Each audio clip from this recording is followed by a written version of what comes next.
नाथ भगवान की जय। हर हर महादेव, हर हर महादेव, हर हर महादेव।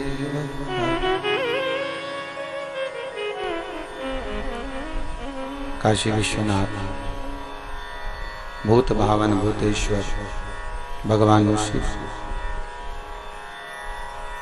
जिनकी पुनित पावन शिव महापुराण की कथा मां नर्मदा मां गंगा के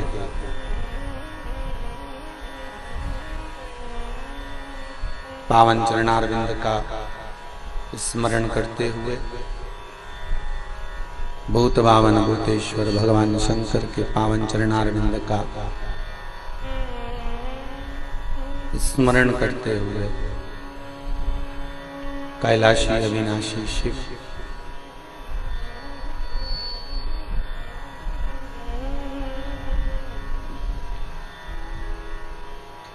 नवरात्रि की इस पावन मंगल में आनंद में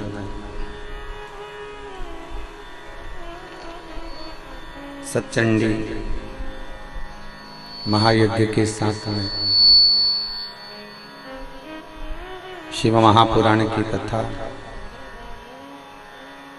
श्री स्वर्गीय श्री राज बहादुर सिंह जी की स्मृति में माता श्रीमती बिंद्रा देवी जी के पुण्य भाग से आशीर्वाद से उनके पुत्र और पुत्र वधुओं द्वारा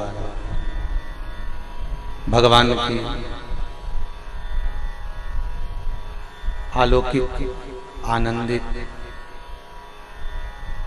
पावन शिव महापुराण की कथा श्रवण करने का सौभाग्य प्राप्त हुआ है। बड़े भाग्यशाली हैं अपन सब। कहीं बाबा ने कृपा करी है, करुणा करी है, इसलिए भगवान भूत भावन भूतेश्वर की पावन कथा इस कोरोना महामारी के चलते हुए अपन श्रवण कर रहे हैं।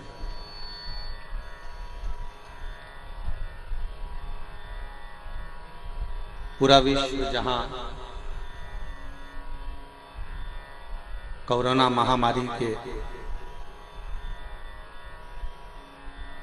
इस चपेट में आया हुआ है और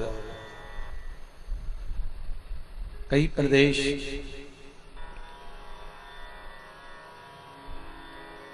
इस कोरोना महामारी से जूझ रहे हैं।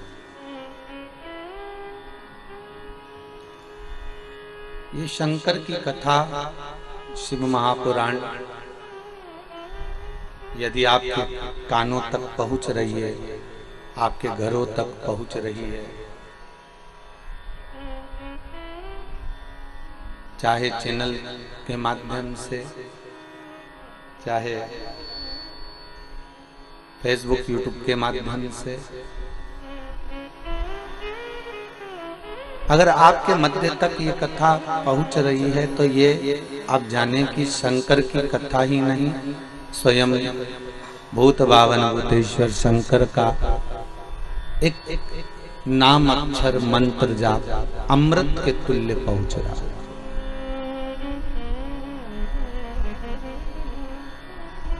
ये शिव महापुराण एक औषधि का भी कार्य करता है।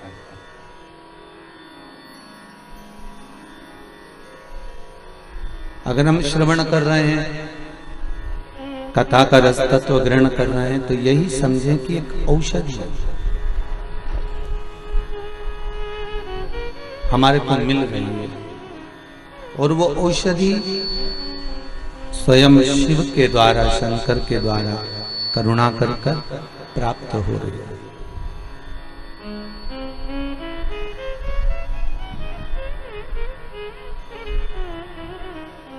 भगवत चरणारविंद का रसास्वादन बघेल परिवार के द्वारा तो हमको मिल ही रहा है इस पांडितारा से।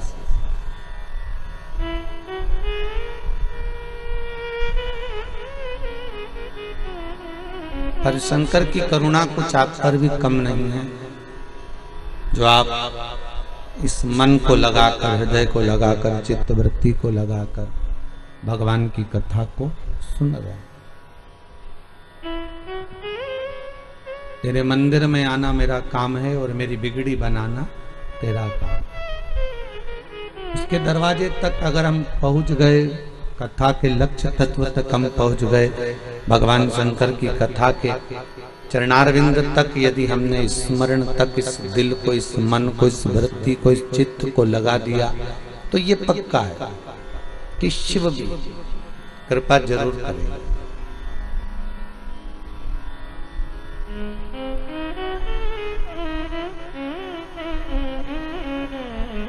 सबसे कठिन है इस मन को भगवान तक लेकर जाना।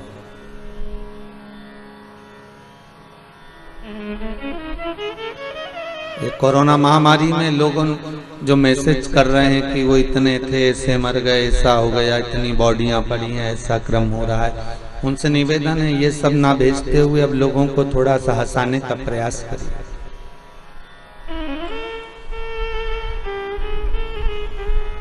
थोड़ी प्रसन्नता की बात करिए कि घर में रहकर हम अपने बुजुर्गों को, अपने घर के बच्चों को, अपने घर के बड़ों को कैसे प्रसन्न रख सकते।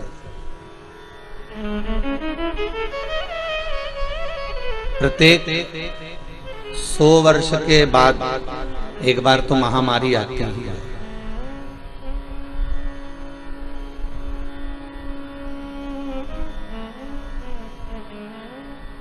वैज्ञानिक भले कितना भी रिसर्च करते रहे, मेडिकल साइंस भले कितना भी रिसर्च करता रहे, कितने भी आप उड़ान भर लो, कितना भी आप दुनिया भर का झमेला कर लो, पर 100 वर्ष में एक बार योग रहता है ऐसा कि महामारी, इससे पहले की महामारी का तो आपको स्मरण नहीं होगा। कभी अपने घर के बुजुर्गों से पूछना कि एक का संस्कार कर कर आते थे, 4 तैयार हो जाते थे। पूर्व की महामारी ऐसी। किसी ने एक प्रश्न किया है, गुरुजी पूर्व की महामारी इतनी प्रबल थी कि एक का अंतिम संस्कार करा, 4 तैयार हो जाते थे, और अभी तो ऐसी स्थिति नहीं है, बाबा ने कृपा कर रखी है। इसका कारण क्या है? क्या पूर्व जैसी स्थिति अभी रहेगी? शिव महापुराण की कथा कहती है पहले में और अब में अंतर है।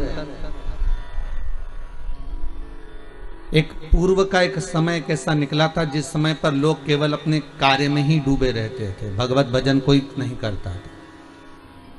कली काल का जैसे जैसे चरण बढ़ते चले जा रहा है, वैसे वैसे दुनिया के लोगों की जो हाइट है, लंबाई है, वो कम होती चली जा रही है और भगवत भजन बढ़ता चले जा रहा है। भगवत भजन कम नहीं हुआ है, ये भजन का ही प्रताप है, ये शिव महापुराण का ही प्रताप है, ये राम कथा, कृष्ण कथा, भागवत कथा, गीता महारानी, इन सब का, यज्ञ का, अनुष्ठान का, पुण्य का ही प्रताप है, जो आज भी कोरोना महामारी इतनी थमी हुई है, ना जाने नहीं तो कितनों को निपटा कर चली जाती। ये शिव की ही कृपा है, ये भगवान की ही कृपा और आपका भजन है, आपका विश्वास है, आपका भरोसा है, आपकी दृढ़ता है।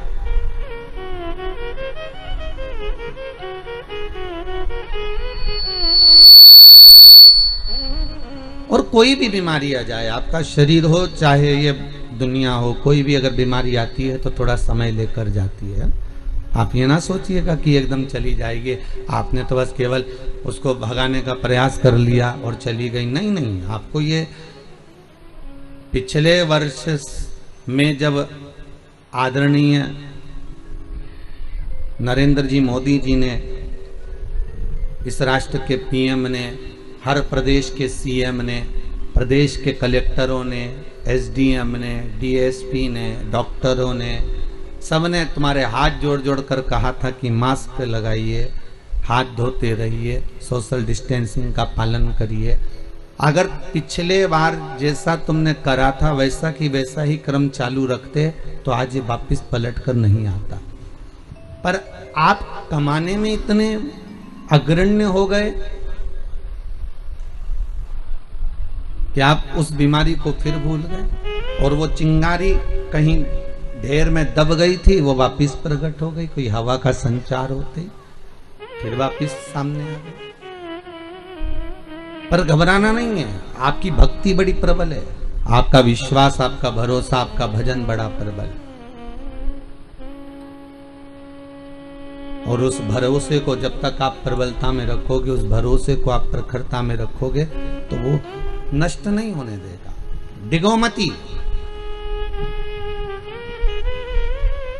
आपका विश्वास जितना दृढ़ होगा, आपका भरोसा जितना प्रबल होगा, उतना भगवान मिलेगा,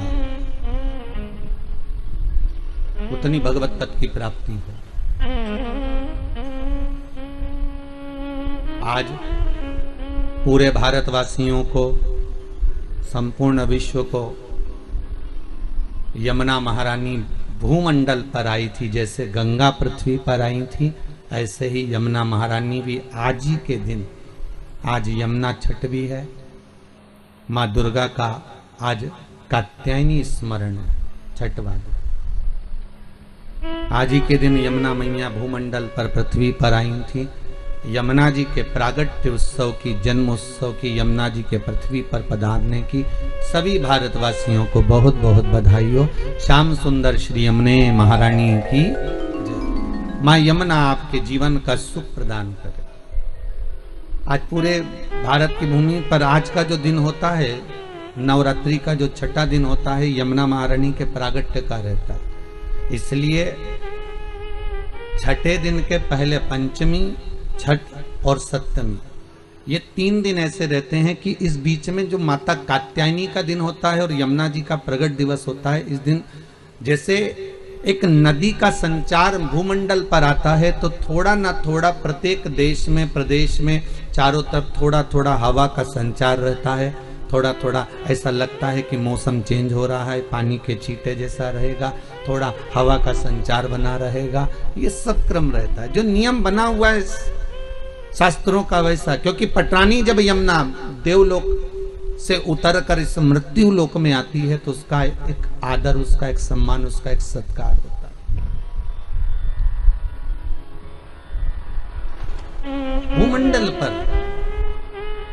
अच्छा, कितनी विचित्र बात है, कितनी एक उत्साह की बात है कि देवता भी इस पृथ्वी पर आने के लिए तरसते हैं। देवता भी इस भूमंडल पर आने के लिए और ललायित रहते हैं कि हमें पृथ्वी पर जाना है, हमें इस भूमंडल पर जाना है। और प्रत्येक देवता का एक क्रम होता है। जैसे यमुना महारानी जब भूमंडल पर आई, तो उन्होंने सूर्य नारायण भगवान से कहा, पिताजी यमुना और यमराज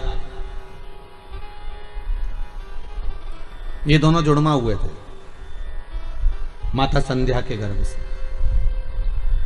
सूर्य नारायण भगवान की धर्मपत्नी के गर्भ से यमुना और यमराज जुड़मा हुए।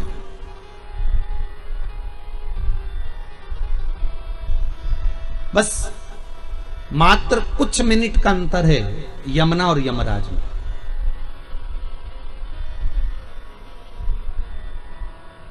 यमुना भी और यमराज भी, ये दोनों जोड़े जुड़वा हुए, कुछ मिनट का अंतर। यमराज और यमुना में केवल कुछ ही मिनट का अंतर। एक दिन यमुना जी ने सूर्य नारायण भगवान से कहा, पिताजी, हे भास्कर देव, हे पिता। माँ की गोद में यमुना जी बैठी हुई थी, उनकी उम्र थी मात्र 4 वर्ष की। कितने वर्ष की थी? मात्र 4 वर्ष की यमुना जी थी। सुंदर माँ यमुना, केश खुले थे और माँ उन केश में कुछ इत्र का भाव लगा रही थी। हम तो कहेंगे उसमें तेल ही लगा रही है संध्या देवी। और इतने में भास्कर देव का उस समय पर आगमन हुआ। सूर्य नारायण भगवान पधारे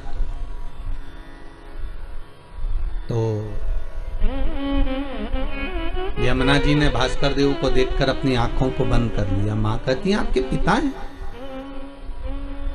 आप नेत्र क्यों नहीं खोलती हो? आंखें खोलिए और अपने पिता का दर्शन करिए।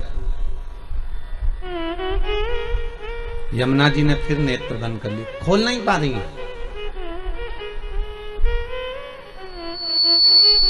यमुना जी नेत्र नहीं खोल पा रही है। और यमराज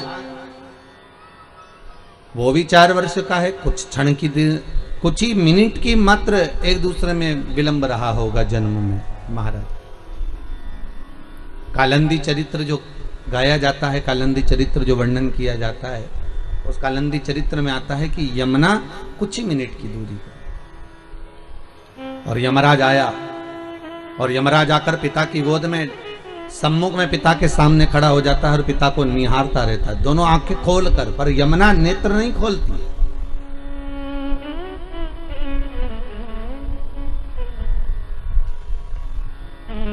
अगर आज कलिकाल की रीत से अगर देखा जाए ना, तो बड़ा विचित्र संवाद है महाराज जी, कि बेटा बाप के सामने खड़े होकर बात और संवाद कर लेता है। अगर यमराज और भास्कर देव की कथा को हम सुन रहे हैं तो यमराज और सूर्य नारायण की कथा, बाप और बेटे की कथा सुन रहे हैं, तो यमराज स्वयं सूर्य नारायण भगवान के सामने खड़े होकर बात कर रहा है। मतलब यह सिद्ध है कि बेटा बाप से बात कर सकता है, बेटा बाप के सामने बोल सकता है, बेटा बाप के सामने चिल्लाकर भी बात कर सकता है, बेटा बाप को आंख भी दिखा सकता है, बाप बेटे से बात संवाद कर सकता है, बाप बेटे को चिल्ला सकता है। ये सामने हो रहा है। पर एक घर की जो बेटी है, घर की जो कन्या है, घर की जो छोटी लाडली पुत्री है, उस बेटी का नियम देखिए कितना प्रबल है कि वो अपने बाप को भी देखकर आंख बंद कर लेती है कि मेरा पिता खड़ा है तो मुझे मर्यादा में रहना चाहिए। मेरा बाबुल खड़ा है, मेरा पिता खड़ा है, तो बेटी मर्यादा में आ जाती है, बेटी मौन हो जाती है, बेटी नेत्र बंद कर लेती है। बेटी अगर पिता बैठे हैं तो वहां से साइड में से निकल कर चली जाएगी। बेटी बाप के सम्मुख में नैन नहीं मिलाएगी, बाप के सामने खड़े होकर जीवान नहीं चलाएगी, बेटी बाप के सामने खड़े होकर अपशब्द नहीं कहेगी। जैसे एक पिता ने अपने बेटे से कहा, बेटा, वो बेटा बुलेट चालू कर रहा था, मोटरसाइकिल चालू कर रहा था, स्कूटर चालू करके जा रहा था, तो पिताजी ने आवाज लगे, ये बेटा इधर आ। क्या है पिताजी? मोटरसाइकिल चालू करी, चालू छोड़कर पिताजी के पास गए, हाँ बोलो, अंदर से 1 गिलास पानी ला दे। बेटे को गुस्सा आ गया, बेटे की तो शादी भी नहीं हुई थी, और क्रोध आ गया उसको बहुत थे, और क्रोध आकर अंदर गया, माँ, ओ माँ। माँ बोली, हाँ बेटा। पिताजी में तो बिल्कुल रत्ती भर की अकल नहीं है, मैं गाड़ी चालू करके जा रहा हूं और मुझे बुलाकर कह रहे हैं कि पानी ला दे अंदर से। मम्मी, पापा को पानी दे देना। और बेटा गाड़ी चालू कर गया, भट भट करके वो निकल गया। माँ पानी लेकर अपने पति के पास आई, लो ये पानी पी लो। क्यों, तुम्हारा बेटा, तुम्हारा राजकुमार, तुम्हारा लाडला इतनी जल्दी में कहाँ जा रहा है? तो माँ कहती है, रेलवे स्टेशन पर प्याऊ लगाइए, पानी पिलाने जा रहा है। बाप माथा ठोक कर बोला, गजब की औलाद है, बाप प्यासा बैठा है और रेलवे स्टेशन पर पानी पिला रहा है। ये औलाद है। और इतनी देर होती है, एक बेटी अगर कह देती, पिताजी कह देते बेटा मुझे पानी पीना है, तो बेटी 50 काम छोड़कर पहले अंदर जाती और पानी ला कर देती है। ये यम और यमुना की कथा है, कोई साधारण कथा नहीं है महाराज।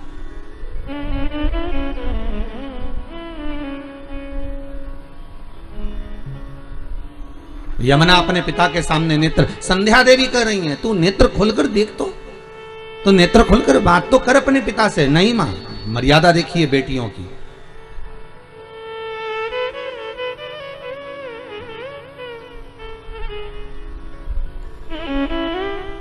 बेटा तो केवी देता है, एक बढ़िया शानदार मोबाइल दिला दो पापा, और बेटी नहीं कहती। बेटी सोचती है जब होगा जब हो जाएगा, अभी पापा की दशा ऐसी नहीं है कि वो कुछ दिला सके, अभी पिता की ऐसी दशा नहीं है कि वो दिला पाएंगे। मेरे बाबुल की दशा में जानती हूँ, एक बेटी अपने बाप की दशा को जल्दी पहचान जाती है कि मेरे पिता के पास में इतना धन नहीं है, मेरी माँ के पास में इतनी दौलत नहीं कि मेरे माँ बाप मुझे अच्छे कपड़े दिला दें या अच्छे वस्त्र दें। बेटा तो डिमांड कर लेता है, बेटा तो खड़ा होकर कह देता है मुझे अच्छा पढ़ना है, मुझे वहां जाना है, मुझे मेरे दोस्त एंजॉय करने जा रहा है, मेरे दोस्त वहां जा रहा है, मेरे दोस्त वहां जा रहे हैं, मुझे जाना है, 500 रुपए दो, 1000 रुपए दो, 2000 रुपए दो। और बाप बेचारा जेब में से टटोल कर उस बेटे को दे भी देता है। पर बेटी कई बार ऐसी जगह आती है जहां बेटी का मन भी करता है कहीं जाने का, बेटी का मन भी करता है कुछ अच्छा खाने का, बेटी का मन भी करता है कुछ अच्छा पाने का, तो भी बेटी अपने बाबुल की दशा देखकर, बेटी अपने पिता की दशा देखकर, बेटी अपनी माँ की दशा देखकर उसके मुख से शब्द नहीं निकलता। क्यों? क्योंकि उसका भी दिल करता है कि मैं मेरे भैया जैसा करूं, मैं मेरे भैया जैसी पढ़ाई करूं, मैं मेरे भैया जैसी आगे बढ़ूं। हर बेटी की दिल तमन्ना रहती है, जब भाई को देखती है तो बेटी का मन भी करता है कि मैं ऐसा करूं, पर पिता की दशा देखकर, मां की दशा देखकर बेटी मौन हो जाती है, बेटी की मौनता हो जाती है। वो उस जगह पर मौन है, वो उस जगह पर चुप है, वो उस जगह पर शांत हो जाती है कि अब मैं अगर बोलूंगी और मेरे पापा के पास में नहीं होगा तो वो बेचारे क्या सोचेंगे कि मेरी बेटी को मैंने नहीं दिलाया। तो बेटी कभी नहीं कहती, हाँ जरूर जाकर जरूर देखती है, मेरे बाबुल के पास पहुंचकर पापा के पास में भले चली जाएगी, पानी ला देगी, चाय बना देगी, पापा मैं चाय ला दूं आपको, हाँ बेटा मैं आपको पानी ला दूं बाबू, हाँ बेटा मैं पानी रख दूं बाहर, हाँ बेटा मैं पाँव धो लूंगा। बाप भले बेटी का स्नेह और बेटी का बाप के प्रति स्नेह है। ये शिव महापुराण में अगर आज यमुना जी के जन्म की कथा निकली है, यमुना के कालिंदी के प्रागट्य की कथा निकली है, तो ये कथा द्वारिका खंड में से कालिंदी प्रसंग में से मैं बाच रहा हूं। अगर कोई पढ़ना चाहे तो पढ़ सकता। कोई कहे कि यमुना जी का ये चरित्र कहां से लेकर आए, तो आप द्वारकाधीश कथा में से कालिंदी प्रसंग को निकालकर उसमें पढ़ सकते, उसमें से प्राप्त कर सकते, आप उसमें से निकाल सकते। बेटी बेटी होती है। पटरानी यमुना 4 साल की थी पर यमुना जी के नेत्र पिता से नहीं मिलाए। आज भी यमुना के नेत्र नीचे ही है। अगर आप लोगों ने कभी यमुना जी का दर्शन करा हो तो जैसे मेरे श्री जी बाबा के नेत्र हैं वैसे यमुना जी के नेत्र भी नीचे हैं। यमुना जी के नेत्र सामने नहीं है, यमुना तिरछे नेत्रों वाली नीचे नेत्र है।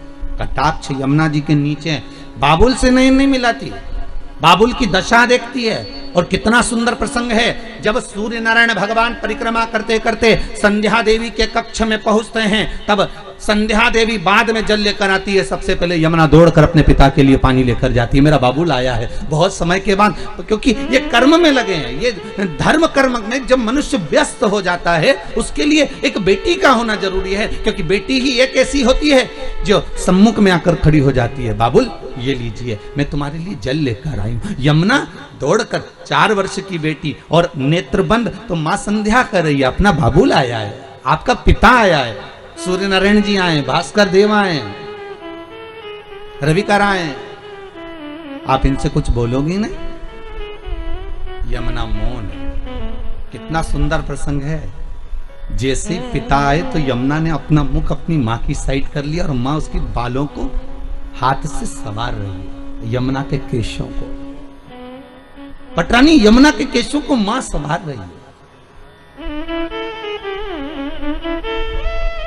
देखिएगा कितना सुंदर प्रसंग है। माता संध्या की गोद में यमराज जिस जंघा पर बैठता था, जिस गोद में बैठता था, उस गोद में उस स्थान पर यमुना कभी नहीं बैठी। बहुत ध्यान दीजिएगा कथा पर। शायद ये कथा आप लोगों ने सुनी ना सुनी, पर बहुत ध्यान दीजिएगा। मां संध्या की गोद में, अपनी माता की गोद में, जिस गोद में यमुना बैठती थी, जिस ओर बैठती थी, और यमराज जिस ओर बैठता था, यमुना उस यमराज वाली जगह पर भी नहीं बैठी।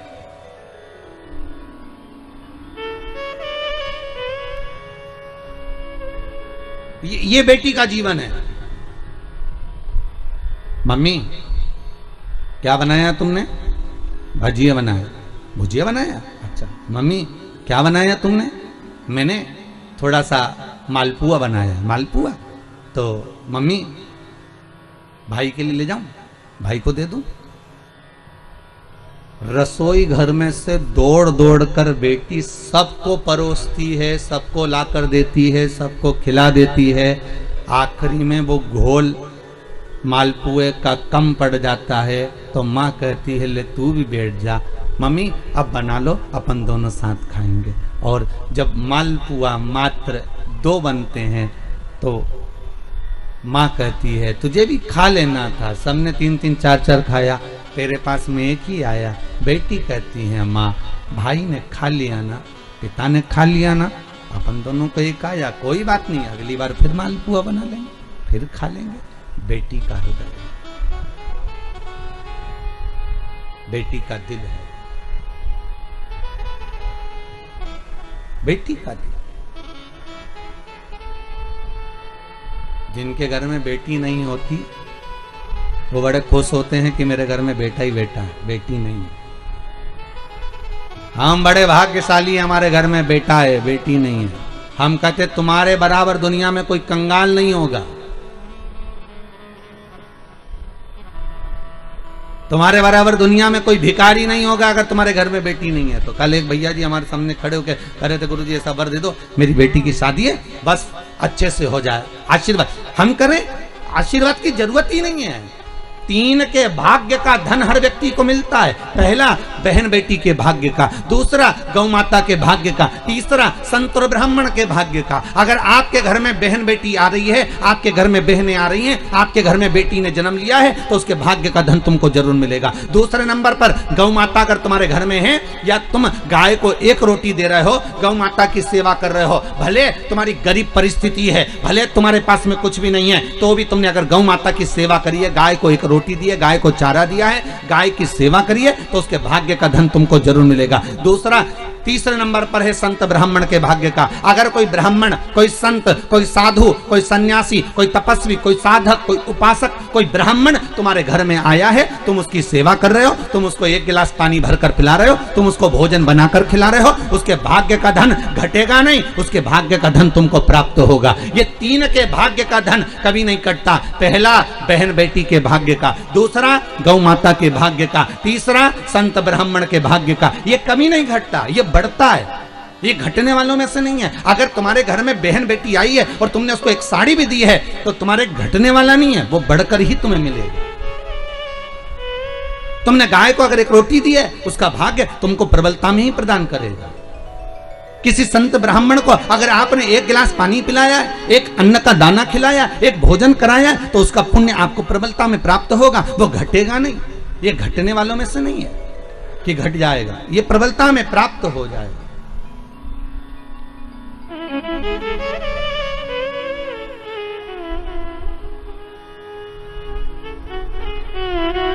कई लोग कहते हैं भगवान ने कृपा करी, हमारे घर में तो बेटा हो गया, बेटी नहीं है। भगवान की कृपा थी कि बेटी नहीं है। हम कहते हैं किस्मत वाले नहीं हो, भाग्य बेकार है आपका अगर तुम्हारे घर में बेटी नहीं है तो।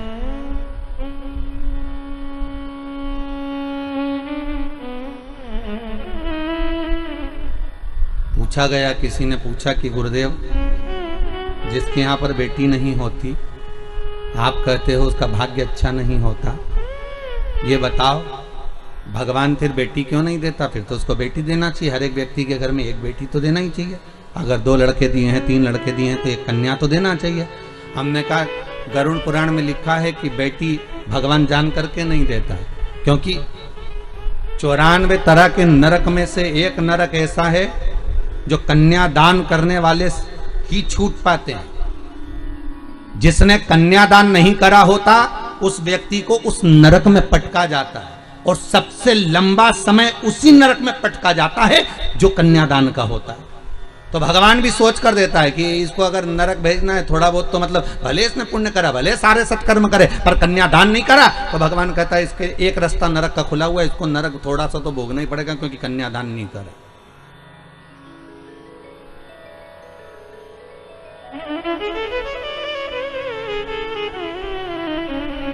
कुछ सहज नहीं है बेटी। यमुना नेत्र बंद करती है, नेत्र बंद।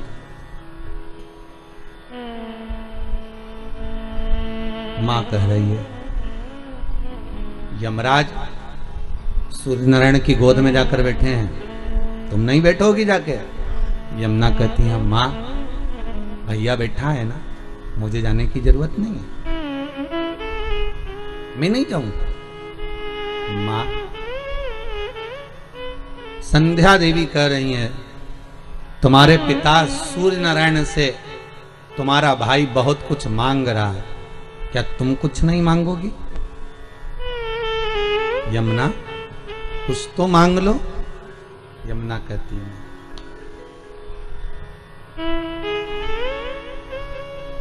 मैं नहीं मांगूंगी।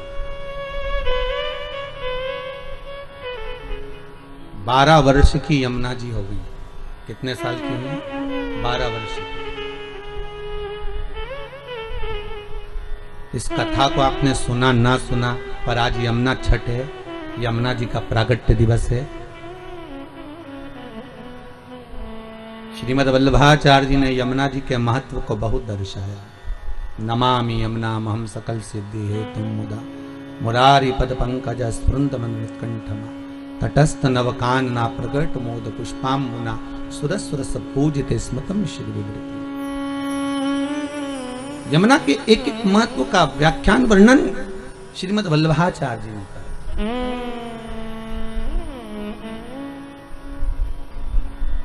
12 वर्ष की यमुना जी हो गई। बेटी छोटी में भी त्याग करती है। अगर भाई भोजन करने बैठा है तो माँ बेटे को अच्छा दे देती है, बेटी को थोड़ा कमजोर दे देती है। कपड़े दिलाने लेकर जाएगी तो बेटे को अच्छा दिला देगी, बेटी को थोड़ा कमजोर दिला देगी। पिता, बेटा छोटा है और बेटी अगर बड़ी है तो बेटे को 2 बिस्कुट के पैकेट ज्यादा दिलाएगा, टॉफी ज्यादा दिलाएगा, बड़ी बेटी को थोड़ा कम दिलाएगा। गम कितना खा रही है बेटी? यमुना गम कितना खा रही है?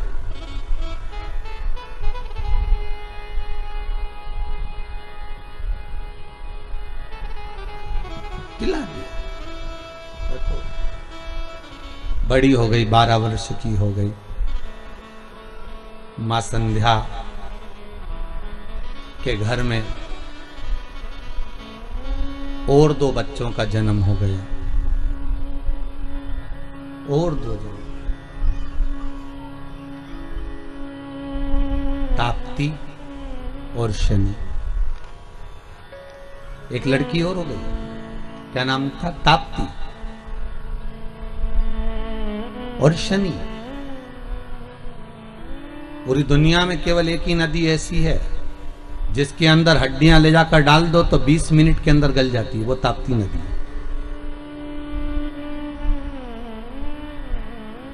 20 मिनट में हड्डियां गल जाती है, ताप्ती। 2 बेटी, एक बेटी और एक बेटा और हो गया, शनि महाराज और ताप्ती। यमुना 12 वर्ष की। 12 वर्ष आज मौन थी। ताप्ती ने पूछ लिया। ताप्ती बोली, यमुना तू बहुत मौन रहती है, कुछ बोलती क्यों नहीं है? तेरे मन में क्या है? तो कुछ तो बोल।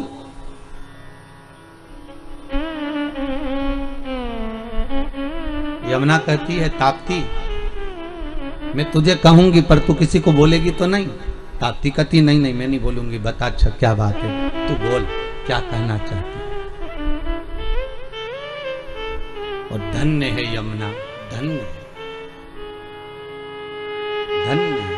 हरि खम्मा हरी यमुना मां झांकी अलबेरी। धन्य।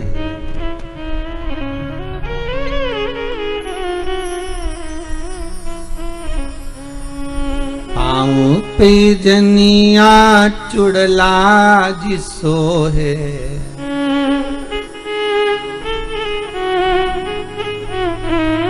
शीश चुनर मोरी माँ झांकी आलबेली।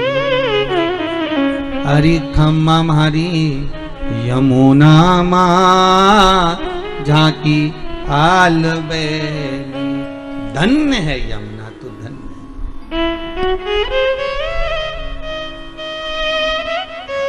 मैं जो कहूंगी तू पिता से तो नहीं कहेगी।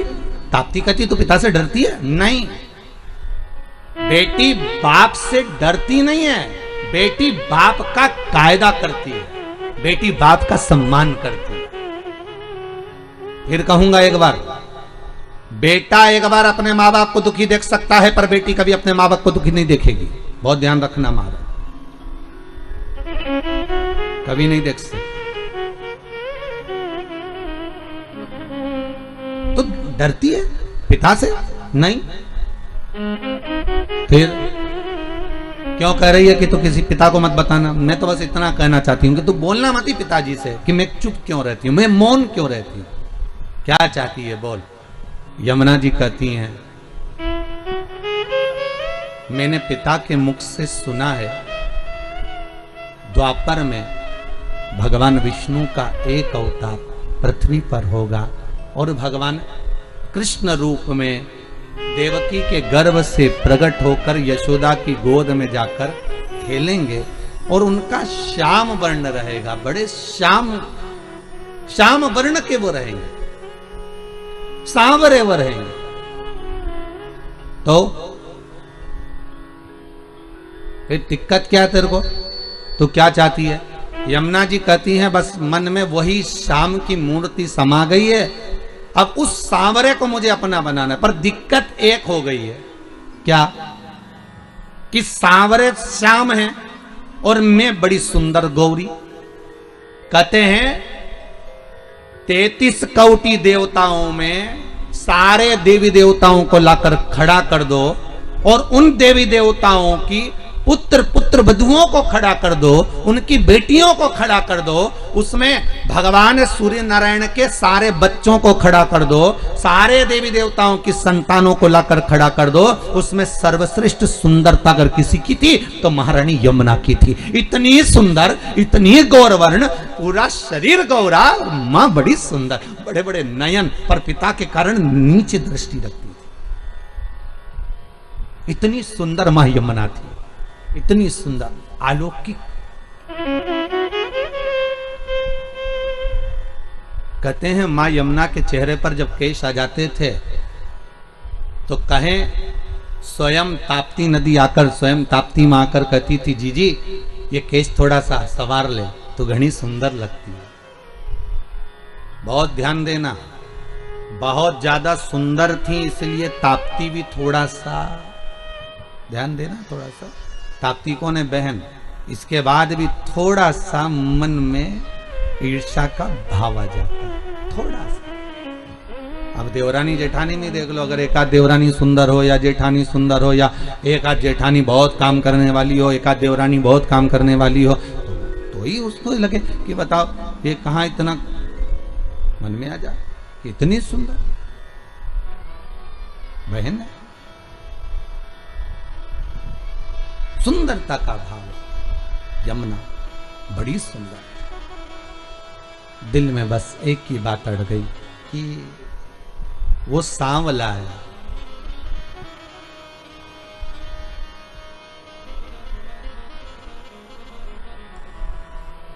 एक हमारी माँ, हमारी अम्मा, हमारी माता जी शादी में एक गीत गाती थी बन्ना बन्नी में, वो हमको याद आता है कभी कभी यमुना जी के प्रसंग में।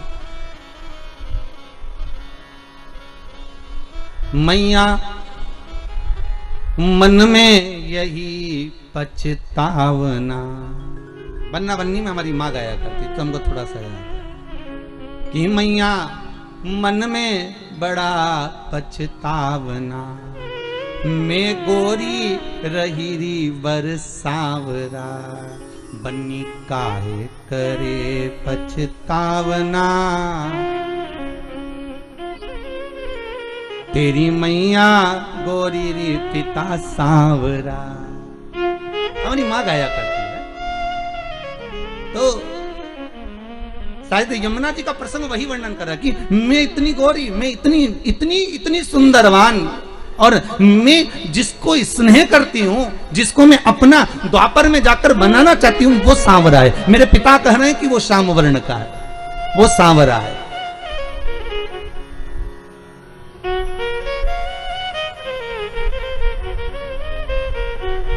और उस सांवरे को मैं अपना कैसे बना सकती हूँ? क्योंकि मेरा स्वरूप और उसका स्वरूप एक होना चाहिए।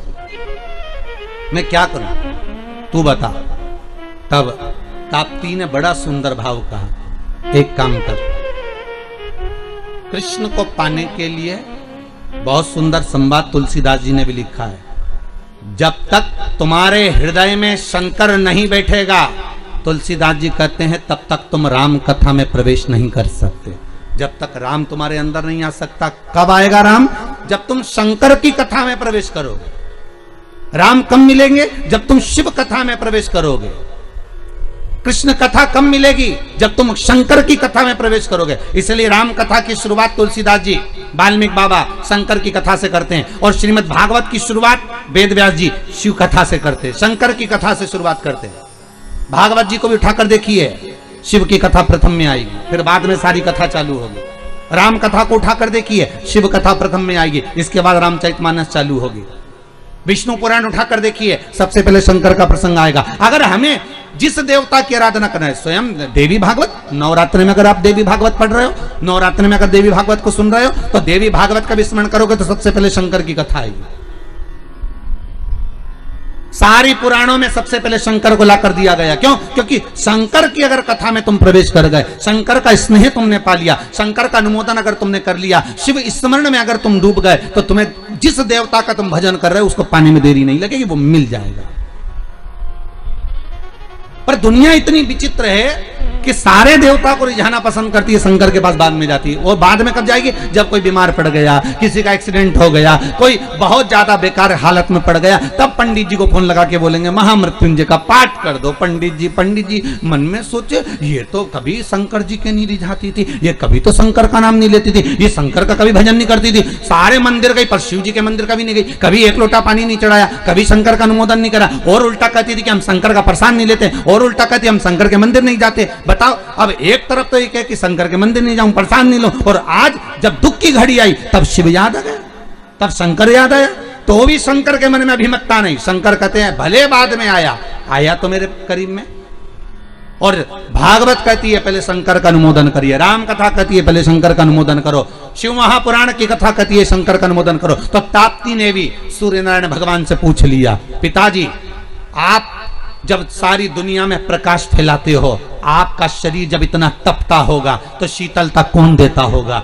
तब शंकर भगवान ने तुरंत कहा, जब कोई भक्त एक लोटा पानी लेकर शंकर पर चढ़ाता है और वो शंकर का चढ़ा हुआ जल गोल जलाधारी से निकल कर चरण से सबसे पहले नीचे की ओर जब आता है, मात्र एक बीते की दूरी पर वो पानी जब बहता हुआ आता है, सूर्य नारायण कहते हैं वो जल मुझे मिलता है और मेरे शरीर की तपन समाप्त हो जाती है। जरा देखिए, लिंग पुराण में उठाकर देखिए, स्कंद पुराण को उठाकर देखिए, और दोनों पुराणों का वर्णन स्पष्ट कर रहा है कि भगवान सूर्य नारायण, इसलिए शायद यही शास्त्र वर्णन करता है, इसीलिए शायद शिव महापुराण में स्पष्ट किया गया कि शंकर की पंचायत में सूर्य भी विराजमान है।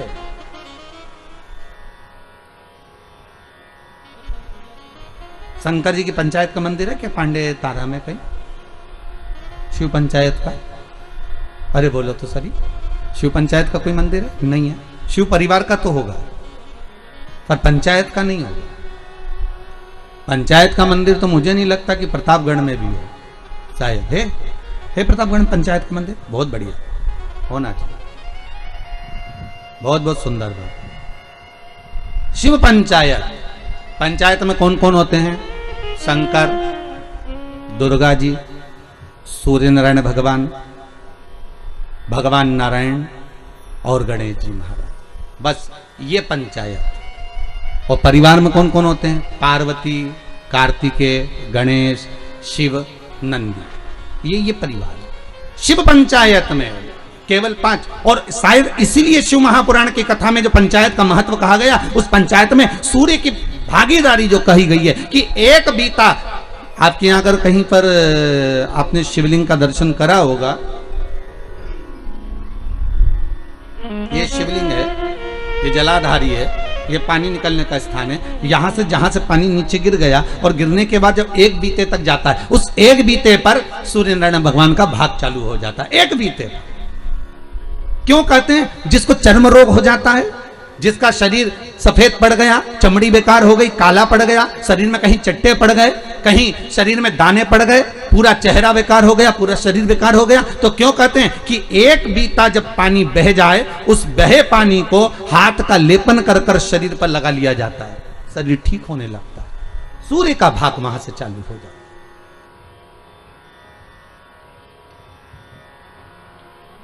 शिव पंचायत का बड़ा महत्व है महाराज जी। अगर आप लोगों ने लिंग पुराण पढ़ी होगी या शिव महापुराण पढ़ी होगी तो उसका बड़ा महत्व है महाराज।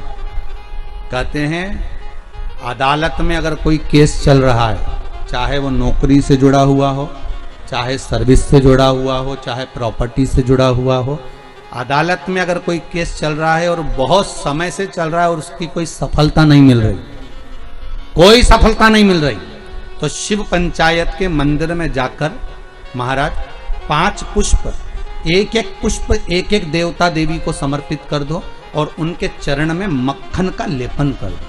काय का लेपन करना है? माखन का लेपन कर दो और 5 देवताओं के सामने चौमुखी 5 दिए लगा, 4 बत्ती के घी के, गाय के घी के, एक एक देवता के सामने एक एक दिया लगाओ पंचायत का, और काम ना कर कर वापिस लौट कर आ जाइए। वो केस विजयता अगर देगा तो आपके पक्ष में ही देगा, हार नहीं सकते। शिव पंचायत का बहुत प्रबल भाव है महाराज। शिव पंचायत कोई साधारण नहीं होती।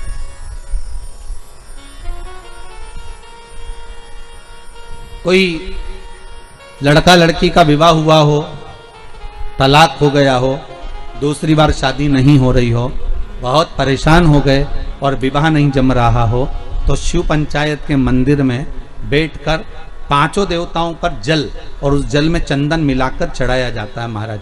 केवल 3 प्रदोष चढ़ा देते हैं, चौथी प्रदोष तक तो बाबा कृपा ही कर देता है महाराज। शिव पंचायत का इतना महत्व है। शिव पंचायत कोई साधारण नहीं होती महाराज।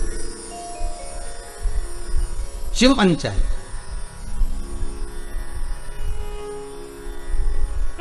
जिसकी कमर का गुरिया खसक गया हो, या घुटने की हड्डी खसक गई हो, या हाथ पैर कहीं की भी कोई हड्डी खसक गई है महाराज, और डॉक्टर अपना काम कर रहे हैं, गुरिया नहीं जम रहा, और आपको केवल दवाई से ही अच्छे होना है, तो मूंग, हरी जो मूंग होती है, वो शिव पंचायत के मंदिर में कम से कम 5 या 7 दिन तक चढ़ाएं। उसी मूंग को वापस उठा कर लाएं और उसको सुबह सुबह पानी में गलाकर खाना चालू कर दे। बाबा चाहेगा तो 15 दिन नहीं लगते, गुरिया अपनी जगह पर बैठ जाता। शिव पंचायत,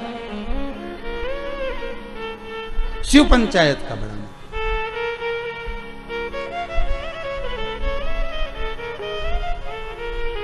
सहज नहीं है शिव पंचायत। तो भगवान शंकर की कथा कर रही है। अगर कहा, मान लो मैंने कह दिया, ताप्ती कहती है मैं पिताजी से पूछूं, तो पिता से कहा, पिताजी आपके शरीर पर इतनी ताप पड़ती है, ए बाबुल, ए पिता। ताप्ती छोटी थी तो कह देती थी पिता से तुरंत जाकर। छोटी बेटी में और बड़ी बेटी में अंतर होता है। बड़ी बेटी मर्यादा में रहती है, बोलती कम है, और छोटी तो तड़ तड़ बोल बुला के बोझ जाए। उसको जो बोलना है ना छोटी को, वो तो बोल देगी, वो रुकती नहीं है। बहनों में यही भाव है। बहनों में जो बड़ी बहन होती है ना, वो थोड़ी शांत रहती, शीतल रहती, और छोटी वो तो 2 मिनट, जी जी तू चुप रहे, मैं सब बोल दूंगी, बस बात इतनी। तू तो ये बता लड़का पसंद है कि नहीं है, जुमाने का देखा, तो वो कहते नहीं इतना कोई बस, तो तू क्या करना है, तू शांति बैठ, बाकी सब मैं निपटा दूंगा। और छोटी गई, मम्मी हाँ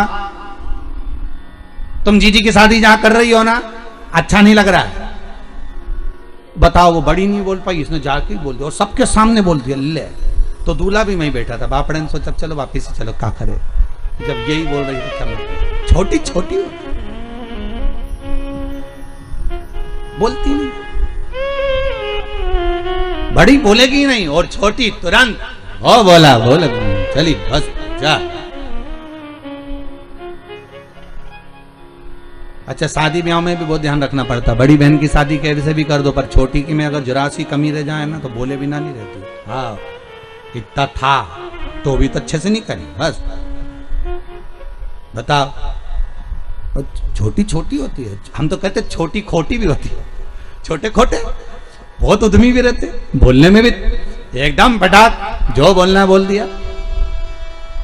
ताप्ती ने कह दिया, पिताजी आपसे बस केवल इतना कहना है कि आपको वो शीतलता, जब आपका शरीर इतनी तपन देता है, आपका शरीर इतना प्रकाश देता है, तो आपको वो शीतलता कहां से मिलती है? तो भगवान सूर्य नारायण कहते, भास्कर देव कहते हैं, जब कोई शंकर पर एक लोटा पानी चढ़ाता है, उसका चढ़ाया हुआ जल जब मुझे प्राप्त होता है तो मुझे उसमें शीतलता का अनुभव हो जाता है। अब विचार करिए, कई किसी ने हमसे पूछा भी है कि हम सूर्य नारायण भगवान को अर्घ दें और कभी कभी नहीं दें, और हम शंकर के मंदिर में जाकर पानी चढ़ाते हैं, तो उससे सूर्य नारायण भगवान को फल प्राप्त होता है क्या?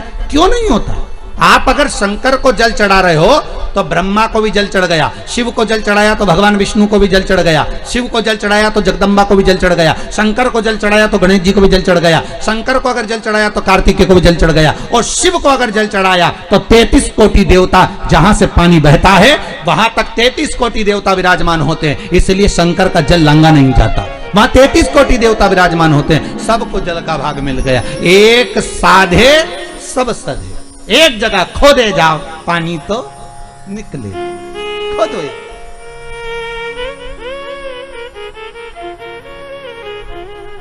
मिल गया।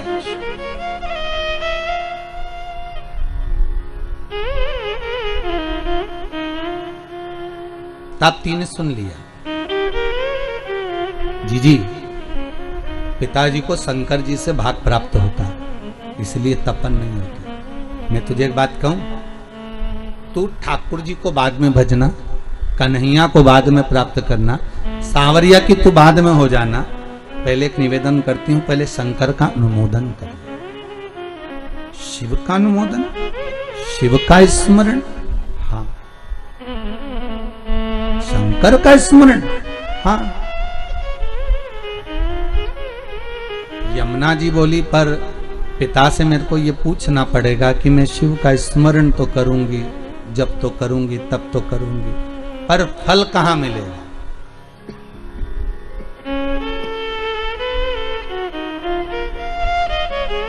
फल कहां मिलेगा? बहुत ध्यान दीजिएगा महाराज। शिव महापुराण की कथा कहती है, देवलोक में कितना भी अच्छा काम कर लेना उसका कोई फल नहीं मिलता। फिर से बोलो एक बार, किस लोक में? देवलोक में।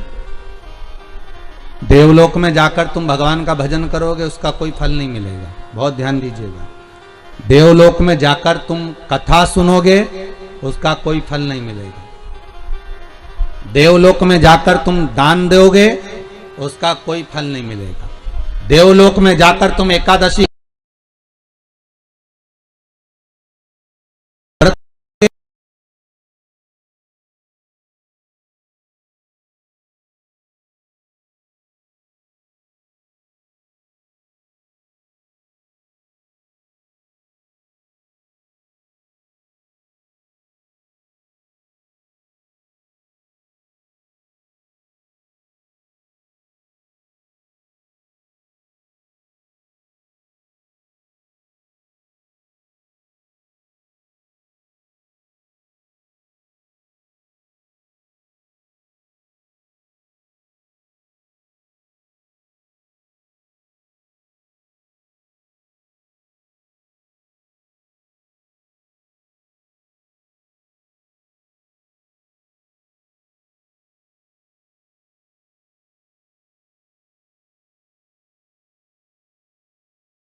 तेरे संग में रहूंगी ओ भोलेनाथ, तेरे संग में रहूंगी ओ भोलेनाथ, तेरे संग में रहूंगी ओ भोलेनाथ, तेरे संग में रहूंगी ओ भोलेनाथ, तेरे संग में रहूंगी ओ भोलेनाथ, तेरे संग में रहूंगी ओ भोलेनाथ, तेरे संग में रहूंगी ओ भोलेनाथ। आओ से दोनों हाथों से ऐसी कृपा कर दे कि अब वो गलती नहीं करूंगा। हो गया, मेरे से गलती हो गई थी। मैंने हो सकता है पीपल का वृक्ष कटवाया हो, बेलपत्री का वृक्ष कटवाया हो, और भी आम के पौधे, ना जाने कितने बगीचे कटवाए होंगे। जब मैंने कॉलोनी काटी होगी, जब मैंने प्रॉपर्टी बनाई होगी, जब मैंने कुछ निर्माण करा होगा, ना जाने कितने ऑक्सीजन देने वाले इन वृक्षों को काटा होगा, तो उसका भाग हो सकता है मेरे कर्म में लिखा होगा। पर आज क्षमा मांगता हूं कि अब नहीं होगा। उस परमात्मा से भले पलंग पर पड़े हो पर क्षमा याचना कर लो, उससे मांगो क्षमा। वो पिता है और बाप हमेशा अपने बच्चे को माफ कर देता है, ये पक्का है। हो सकता है गलती हुई होगी तो मेरा शंभू, मेरा त्रिकालदर्शी, मेरा कैलाशी क्षमा भी कर दे।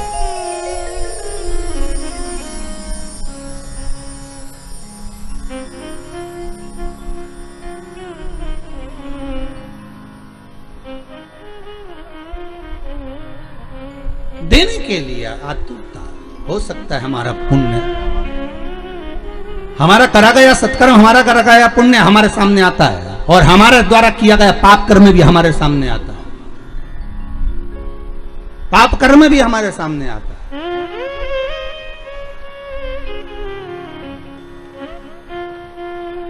फिर निवेदन करूंगा, मत बुरे कर्म कर बंदे वरना पछताएगा। भगवान की आंखों से तू बच नहीं पाएगा, तू बच नहीं पाएगा।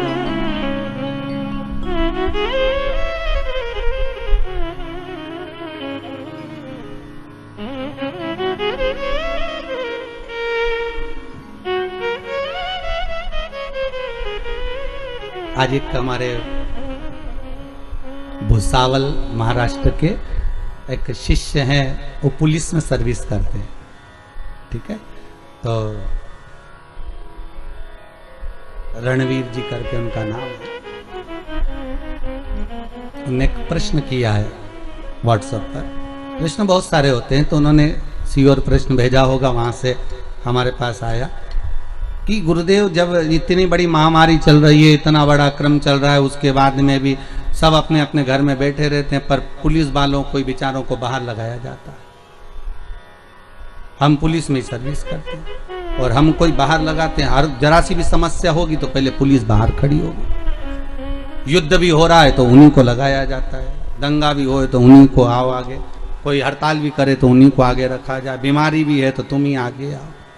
तो ऐसा हमारे साथ क्यों होता है? तो हमने उनको लिखकर भेजा है कि जब अमृत निकला था तो वो कलश जो था ना, उसका भाग अमृत तो सबने पी लिया था, पर जो खाली जो लोटा था ना, वो तुम्हारे खाते में आ गया था। और तुम्हारे खाते में जब वो खाली लोटा आया, पर दुनिया के लोगों ने देख लिया कि लोटा इन्हीं की है मिला है, तो अमृत इन्हीं ने पिया। तो सबको लगता है कि इनने अमृत पी रखा है, इसलिए इनको आगे खड़ा